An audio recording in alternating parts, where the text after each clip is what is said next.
మీ ఇంట్లో నెలకి ఎన్ని ప్లాస్టిక్స్ బ్యాగ్స్ వాడతారని అనుకుంటున్నారు? 10, 20, 50 నెంబర్స్ కామెంట్ లో పెట్టండి, నేను వెయిట్ చేస్తాను. కానీ రియల్ నెంబర్ చెప్తే రియల్ గా షాక్ అవుతారు. ఒక్కరోజు మీ ఇంట్లో మార్నింగ్ మిల్క్ ప్యాకెట్ ఒకటికి, కూరగాయలకి 3 నుంచి 5 కవర్స్, చిల్లర కొట్టు వెళ్ళటానికి, పిల్లలకి స్నాక్స్ అవి తీసుకురావడానికి, మరియు బయటికి వెళ్ళిన ప్రతిసారి మీరు బ్యాగ్స్ వాడతారు. మినిమం డైలీ లైఫ్ లో నార్మల్ ఇండియన్ 15 కవర్స్ వాడతారు. సో దీన్ని 30 రోజులతో లెక్కేద్దామా?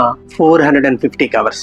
అదే సంవత్సరం అయితే గనక ఎన్ని వస్తాయో లెక్కేయండి. మినిమం ఒక ఇండియన్ ఫ్యామిలీ 5400 కవర్లు వాడతారు ఒక్కొక్కళ్ళు. అదే గనక ఇంట్లో 4-5 ఉంటే almost 20,000 to 25,000 covers, plastic covers ఒక చిన్న ఫ్యామిలీ నుంచి బయటికి వెళ్తున్నాయి. మనం ఎంత పొల్యూట్ చేస్తున్నామో ఇప్పుడు అర్థమవుతుందా? Really shocking. ఈ ప్లాస్టిక్ అంతా ఎక్కడికి వెళ్తుందో ఒకసారి చూద్దామా? మన పిల్లలు రోజు ఆడుకునే మట్టిలోకి, రోజు మనం తెచ్చుకునే కూరగాయల్లోకి, మనం రోజు తాగే వాటర్ లోకి ప్లాస్టిక్ అంతా వెళ్ళి మైక్రో ప్లాస్టిక్ లాగా తయారవుతుంది. ఎకోమా బయో కవర్స్ వాడదాం, 180 రోజుల్లో ఇది భూమిలో కరిగిపోయి జీరోగా మారుతుంది. సో ఈ మార్పు మీతోనే మొదలవుతుంది. మీ ఈ వీడియోని అందరికీ షేర్ చేయండి. ఒక్క షేర్ ఒక మార్పుకు నాంది పలుకుతుంది. ఎకోమా సేవ్ ది సాయిల్.